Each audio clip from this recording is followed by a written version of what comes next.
A cleaner rushed onto the airport runway and forced an airplane that was about to take off to stop. This crazy act had everyone staring in shock. But he wasn't doing it for himself. He was doing it for a man named Victor. 9 months ago, Victor flew into New York's Kennedy Airport to fulfill his father's last wish. But as soon as he landed, he was taken away. What happened next was completely beyond his expectations. Anyway, it seems that while you were in the air, there was a military coup in your country. Customs officers hit him with a bombshell. They told Victor that he didn't belong to any country now.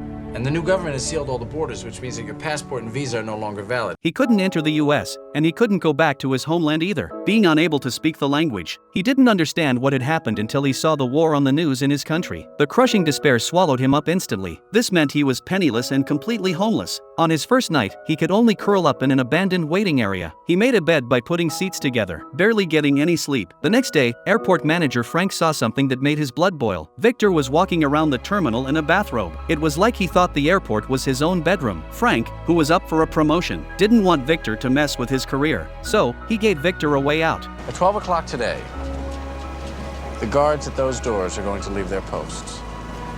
And the replacements are going to be 5 minutes late.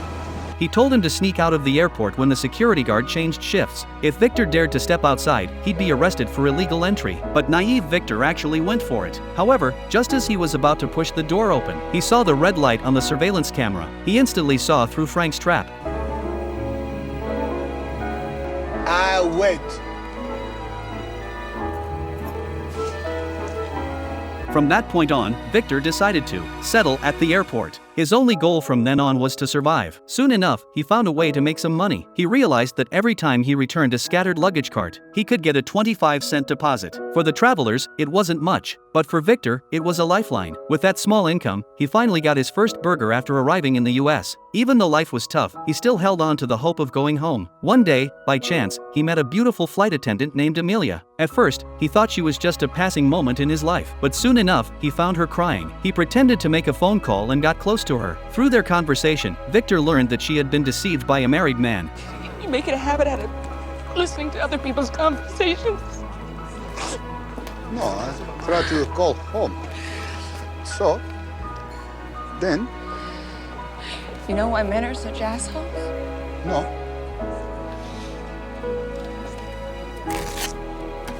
Because they're all liars. Victor offered to help, comforting her. Once she calmed down, Amelia asked him to have dinner together. But Victor, having no money and being stuck at the airport, turned her down. I can't go out with you.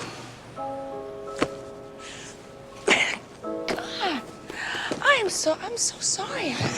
I'm so sorry. Amelia felt embarrassed and angry, walking away. This misunderstanding left Victor feeling helpless. Determined to make things right, Victor started looking for a job at the airport, but no stores wanted to hire him.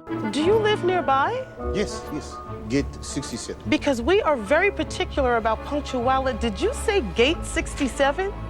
Gate 67. On his way back to his abandoned waiting area, a wall under construction caught his attention. Victor used to study architecture. He turned the wall into the design he had in mind. When the construction team arrived, they were stunned. This is good work. And so, Victor finally landed a real job in a foreign country. Though it was a small income, it gave him some dignity. Victor also finally gathered the courage to apologize to Amelia. They shared a romantic dinner together. He also confessed to her about his situation at the airport and shared his real reason for coming here. My father.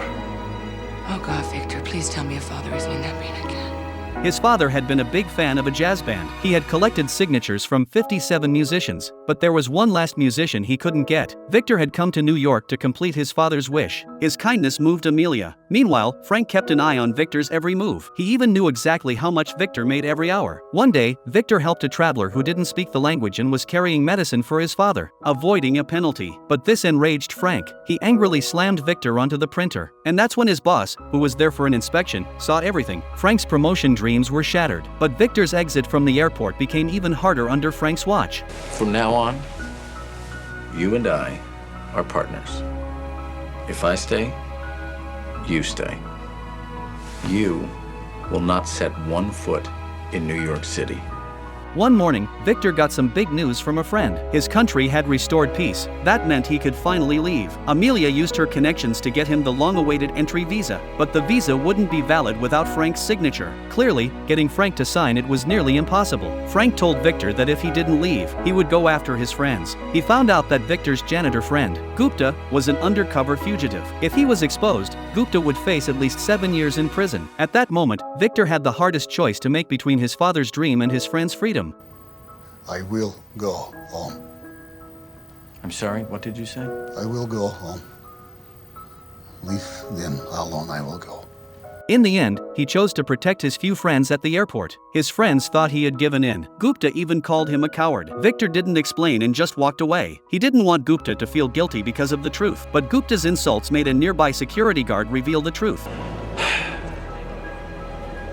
There's something you should know. That's when Gupta made his decision. He grabbed a broom, ran through security, and ran toward the taxiing plane. He stood in front of the plane, forcing the plane to stop.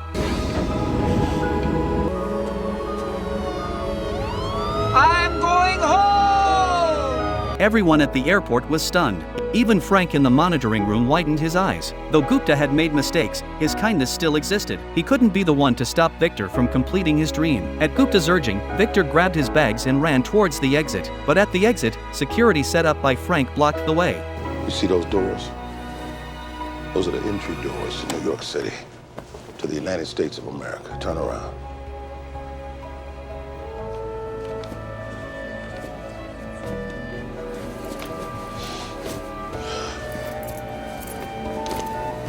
It's snowing in the city, and you're gonna need that. Good luck. Arrest him! Arrest him! God!